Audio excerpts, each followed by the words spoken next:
Nouvelle technique et pas des moindres dans cette série sur l'animation de réunion, et là c'est la conduite de réunion. Nouvelle technique, c'est celle de l'objectif de la réunion défini par un verbe d'action. Je vous donne des verbes d'action. Par exemple, on va se réunir pour identifier, on va se réunir pour sélectionner, on va se réunir pour comparer, on va se réunir pour décider. Ouh là là, très ambitieux. On va se réunir pour débattre, là aussi très ambitieux. On va se réunir pour caler, pas mal. On va se réunir pour préparer et attribuer des actions.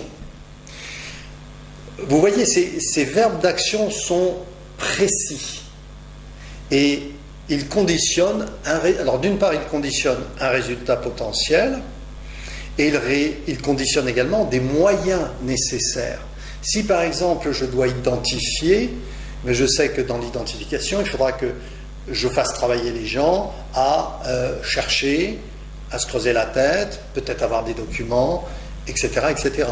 Si c'est sélectionné, il va y avoir des discussions entre eux, donc ça va prendre plus de temps. Si je suis dans décider, encore plus de temps parce qu'il va y avoir des protections de territoire, il va falloir caler des agendas, etc., etc. Vous voyez ? Donc le verbe d'action est extrêmement important. Déjà en amont, il vous permet d'envisager le temps nécessaire à atteindre cet objectif par le verbe d'action. Parmi les verbes d'action que je vous invite à virer de votre vocabulaire, c'est parler, discuter. Parler, discuter. Évoquer. Tous ces verbes d'action flous où ce n'est que de la parlotte, aucun intérêt, laissez-les vraiment de côté, sinon vous vous mettez une balle dans le pied pour vos réunions.